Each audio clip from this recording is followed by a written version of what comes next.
This is SelfWork, and I'm Dr. Margaret Rutherford. At SelfWork, we discuss psychological and emotional issues and what you can do about them, whether that's learning self-acceptance, taking action, or seeking therapy or treatment. 8 years ago, I extended the walls of my practice to reach those of you who might already be knowledgeable about mental health treatment, but also to those of you who might say you'd never darken the door of a therapist. And yet, you are here. I'll answer your questions while I invite you to take a few minutes for your own self-work. I've heard that there's a recent TikTok trend on being your therapist's favorite, even suggestions on how to make that happen. First, I'd ask myself if that's a dynamic in therapy. How could it be tied to you and your life? Were you never favored as a child?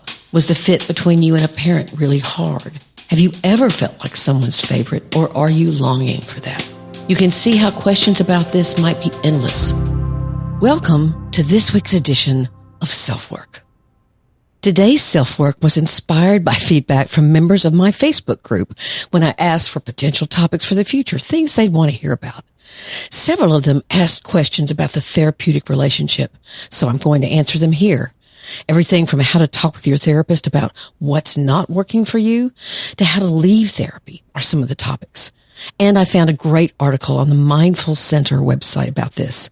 The article outlined that just like contractors might like to work to build new houses where others love the challenge of remodeling an older one, some pastors may love giving sermons and others are much more comfortable focusing on pastoral care and at times dread that podium expectation every week.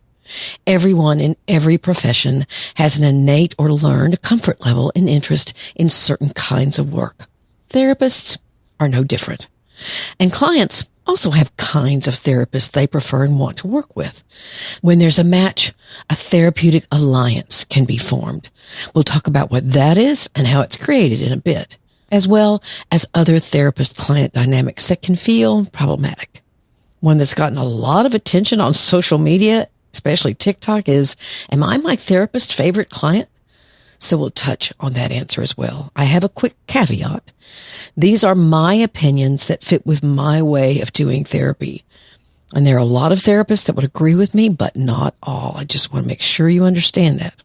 Now, I have been doing this for 30 years, but you can certainly search for and find other opinions.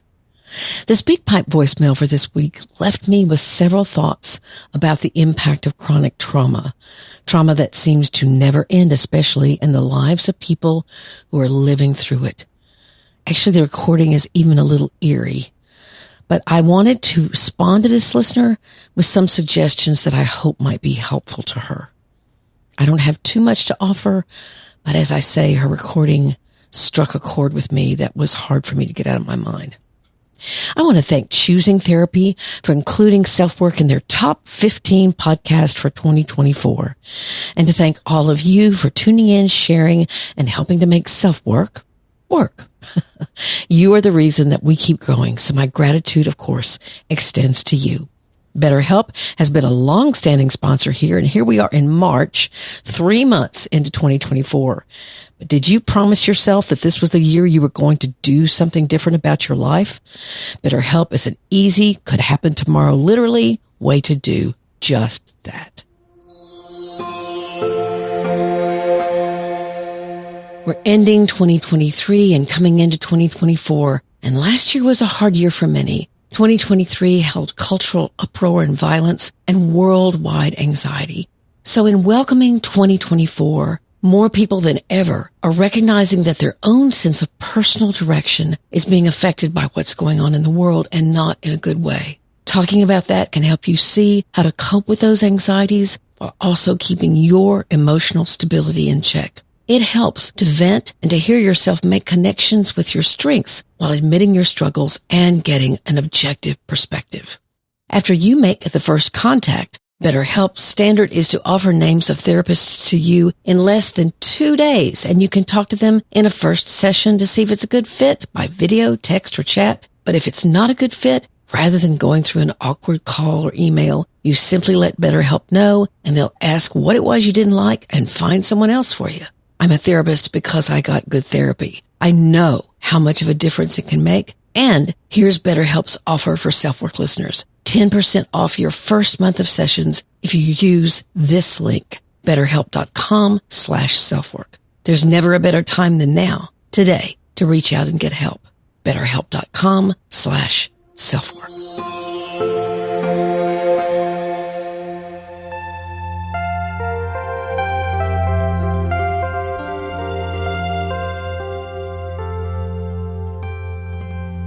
I've often said that I became a therapist because I got good therapy. Now, that doesn't mean that I was always the recipient or co-creator of a good therapy experience. There was one psychiatrist in particular that was much more interested in hearing the gossip about my grad school faculty than he was in me, as he'd done a fellowship there years before. I'd come to him because of panic attacks, but he decided I had bipolar disorder and put me on lithium. Gosh, when he did, I could barely walk. I was so overly sedated. He had decided that my intense work ethic was a reflection of hypomania. And it's true, my personal life was a mess, but it was the wrong direction and the wrong diagnosis. And him talking about him, well, that was downright unacceptable. I left after only a few months, but it seemed a complete waste. It really wasn't. I learned a couple of things, but it wasn't good therapy. Not every therapist I've seen were great fits for me either. My first therapist, who I absolutely loved, had had a near-death experience, which had led her into an entirely new life focus, very spiritual in nature. Maybe that was not what I most needed at the time, but she was much more helpful than Dr. Lithium. For years, I carried a meditation of sorts in my wallet that I found comforting to read and remember, as I was trying to separate from my enmeshment with my mom at that time in my life. And so that therapist had really helped me. But there were two, especially, that made a huge difference. Two therapists. Annabeth, who helped me through my first divorce, and Larry, who was there after my second and helped me restore my emotional stability. Two therapists who weren't perfect, but were just right for me at the time. There's no other relationship like your relationship with your therapist. The relationship is focused on you, your goals, your healing, your feelings, your thoughts, your concerns. That's what's called a therapeutic alliance. You trust and feel a bond with your therapist. They get you, and goals have been discussed between the two of you, and you feel safe, knowing that whatever is shared in therapy stays in therapy, with the exception of imminent danger. And even that is not what many people think. Your therapist isn't going to call the police or your family or an emergency contact if you talk about real struggles you have, even questioning whether or not you want to live. Now, if you are in imminent danger, then your physical safety is preeminent. But talking about all your feelings, all of them, is also vital. So, let's get to those questions that my Facebook group had for me. There are 4 of them. How to be real with your therapist about what's not working, why you might want to feel that your therapist really, really likes you, how do you handle the fear that you're too much for your therapist, and then how do you leave therapy? So let's take the first one. Just to remind you, that was how to be real with your therapist about what's not working. Now, you may feel such a bond with your therapist. You think they're trying hard to help, for example, and you appreciate either the insights they've led you to or suggestions they've made. So when what they're saying doesn't fit or you're uncomfortable with it, you might not want to hurt their feelings. My guess, if this is a problem with your therapist, it's likely a problem in your life. In fact, when I was writing this, I remembered a client when I first talked to him on the phone, I had written down a wrong name. I'd written down Cliff and his name was Biff. I don't know why those names came to me. And I called him like Cliff in the first 4 sessions. And finally he said, Margaret, my name is Biff. And I looked at him and I said, first I apologized. And then I said, I think we need to work on your assertiveness. So if you're one of these people who are scared you're going to hurt the feelings of your therapist, again, maybe that's a problem in your life. You've learned somehow that assertiveness, saying when something doesn't fit or even makes you mad, is something you rarely, if ever, do. The process of therapy, what happens not in the content of what you talk about, but how the relationship progresses, the process of the relationship, often reflects what's happening in your own life. For example, If you miss sessions because you aren't arranging for your kids to be picked up after school, then making time for yourself might be a problem in your life. Or agreeing to meeting times that you knew when you made them would be difficult could suggest, again, not being assertive enough with your therapist and then others. Here's a dramatic example. A very busy couple I worked with, well known in the community for all they did for others, told me in the first session, "It's going to be very hard to schedule these sessions, but we're going to try. Our marriage is in trouble." What happened? They came twice.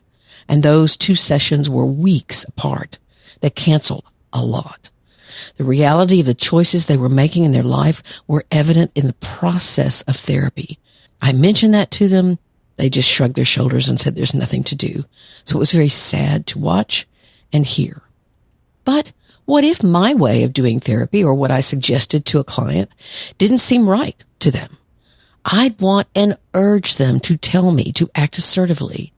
Hearing firsthand about what's not welcomed or the client doesn't feel ready for perhaps or just feels damn wrong is something that helps me know my client better. I'm fallible. I make mistakes. It's okay to say what you said just then does not fit for me. And then we collaborate on how to go forward from there. Trust is established even more tightly because disappointment can be voiced and heard. I might ask, what did it feel for me to not get what you were trying to tell me? Or how did you decide to bring this up in therapy so we could talk about it? Everything that happens in therapy is information that could be helpful to you and to your therapist. That is so important. Let's move on to the second question. Why do I want to feel that my therapist likes me? I've heard that there's a recent TikTok trend on being your therapist favorite, even suggestions on how to make that happen. First, I'd ask myself, if that's a dynamic in therapy, how could it be tied to you and your life? Were you never favored as a child? Was the fit between you and a parent really hard? Have you ever felt like someone's favorite, or are you longing for that? You can see how questions about this might be endless for why this dynamic exists, why you want to feel like you're your therapist's favorite. Recently, someone I was seeing asked me about where I'd gotten a beautiful box that holds my cards and sits on my table. I answered, kind of without thinking, "Oh, I've had that for years. A client's father made it and she gave it to me." I could see my client's wheels turning. "Do people often give you presents?" "No," I said quickly. I could see she was struggling with sudden uncertainty. I reassured her that there had been very special circumstances for this gift, which is why I'd accepted it, which was true. Now, telling her all that was probably a mistake on my part, as this is not my most secure client. But we waded through those waters together, and all was well. It's not come up again, but if it did, we'd talk about it some more. So you can see that whatever is said can be used as a way of collaborating, of understanding more. And sometimes, like mentioning where the box came from, your therapist is going to make a mistake. But the answer to this question to me is also much simpler than that. Feeling appreciated, liked, favored feels good. And if you come to therapy, you're likely demoralized about something. You're in need of a sense of stability and safety. Feeling cared for can be part of that. The favorite part can always be talked about. Let me say this as well, and I'll suggest that there's a link in the show notes that you might want to click on if this interests you particularly. All therapists, as I said in the introduction, have a kind of client they like working with or have been trained to work with. Trauma victims, highly sensitive people, women, men, LGBTQ folks, people with anxiety disorders, teenagers. A therapist can often become known for that work and develop a niche or specialty for that. In fact, if you look on their website, their description of their practice should reflect that. For example, go to mine at drmargaretrutherford.com and you'll see lots of information and interest in depression and perfectionism and early trauma. So, part of your relationship with your therapist will be a product of the fit between your issue and their interest. Hopefully, when you talk to them prior to the first visit and brought up something they don't have a lot of experience with, they tell you, "Oh, I'm so sorry, but I don't really work with whatever that issue is," and then refer you to someone else. For example, if ADHD is the primary problem for a patient, I know about ADHD, but I don't keep up with the literature on it, so I usually refer. Now, that has nothing to do with your likability, and it's important to realize that and not feel rejected. Just like as a parent, you might have an easier fit with one child than another. Your therapist and you might be a very easy fit. What they enjoy working on is on your front burner to work on as well. If the two of you are not a good fit, either you can say so because it won't be going well, or the therapist should say something. For example, it seems that you need and want to work on X, and I really don't have expertise in that area. Here's another example about style of therapy. And I'll use myself. I'm a very, what I'd call active or direct therapist. I ask people to do and read and write and try lots of things, just like I do here on the podcast. But some clients don't like that. That's not their expectation of therapy. And that's okay. They should work with someone who's different than me.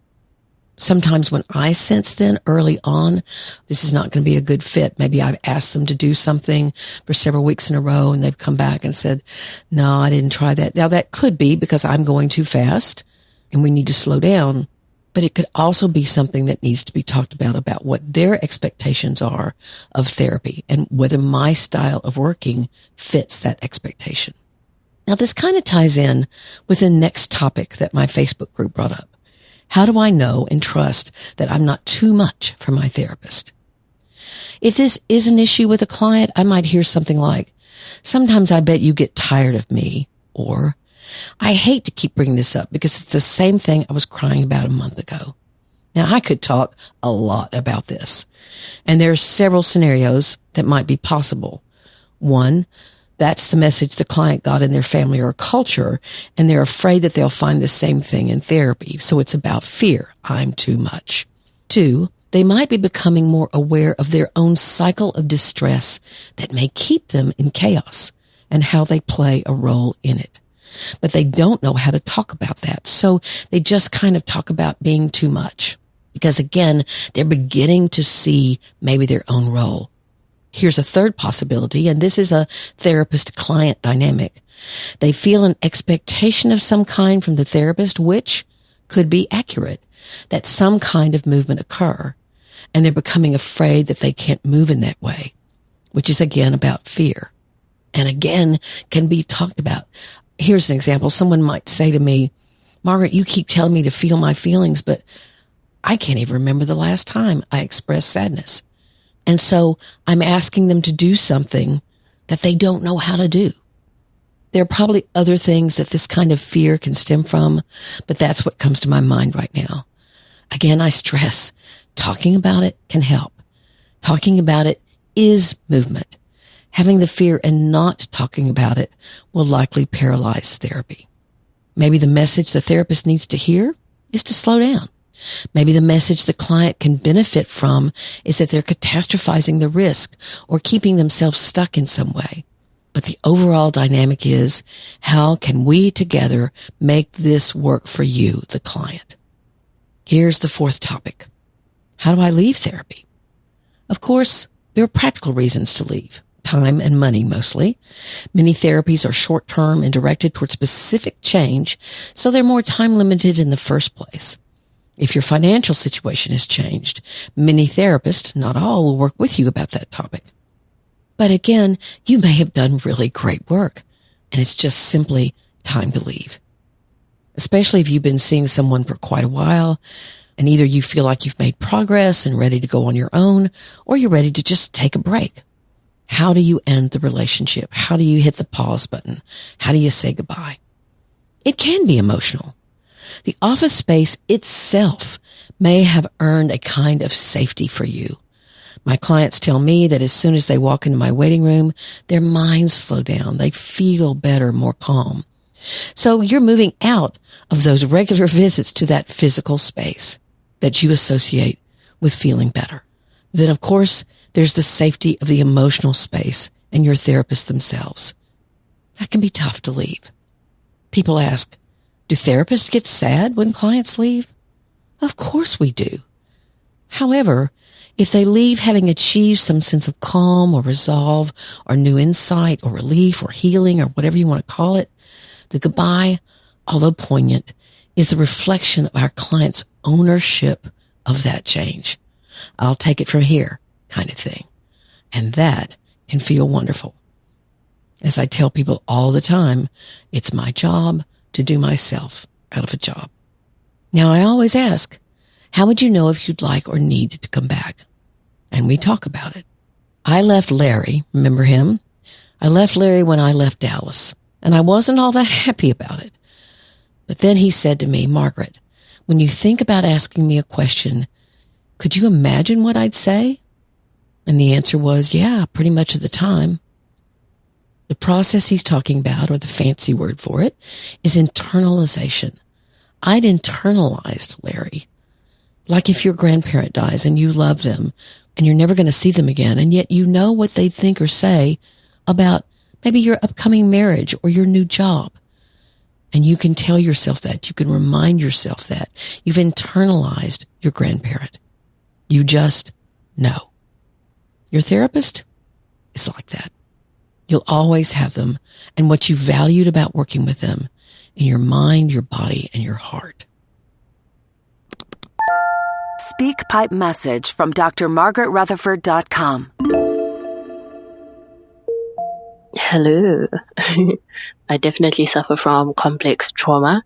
The things that I know to be affecting me and contributing to a perceived depression are my friend set me up to get raped by spiking my drink and organizing the rape.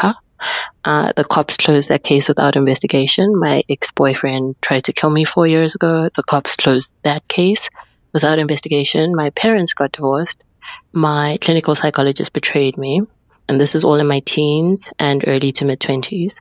Then I was like, stuff humans, because what the hell? And I focused on my career. So I built a scalable tech business and put on your seatbelts. So I partnered with a business, a global corporation, to scale my business, and in the process became a patented inventor and trademark owner, which was amazing. However, the global corporation stole my concept. They used my trademark without my permission. They generated 7 figures in return by using my work.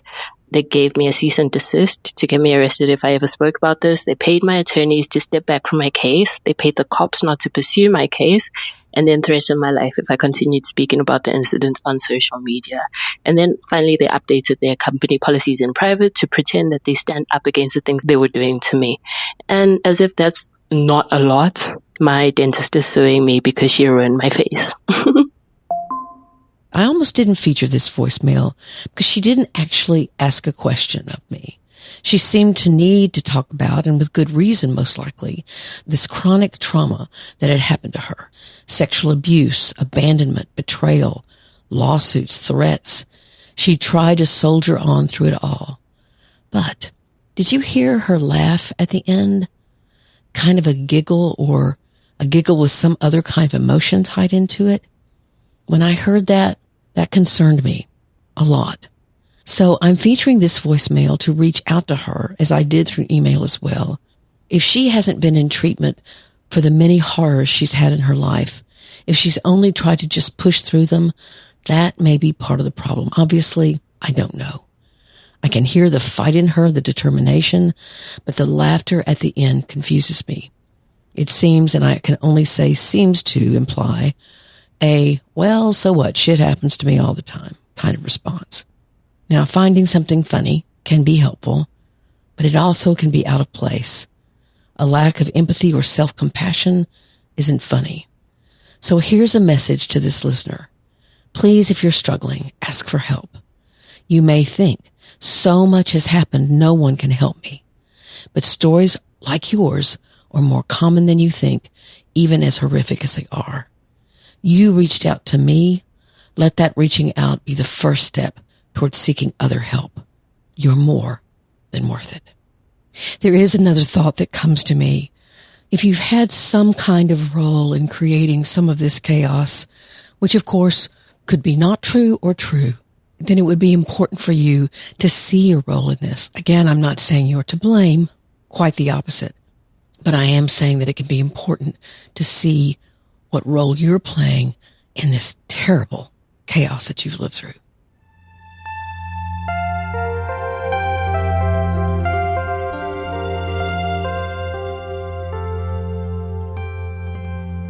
Thank you all for being here. I want to remind you about the SelfWork merch that is possible for you to buy now. There's a link in the show notes. It is a wonderful way to financially support this podcast so I can keep it free. I've now brought it to you for 8 years. It's a great tax write-off for me, but it's expensive. So if you could help out and spread the SelfWork message a little bit, that would be great. And that Facebook group I was talking about earlier, you can join me there at facebook.com/groups/selfwork. Thank you as always for being here. I hope this was a helpful session to you. Let me know. Email me at askdrmargaret@drmargaretrutherford.com and let me know what you would like for me to talk about, just like my Facebook group did. That would be so welcome, as well as leaving me a SpeakPipe voicemail so I can hear you ask your question. Again, my gratitude. Please take care of yourself, your loved ones, and your community. I'm Dr. Margaret, and this has been SelfWork.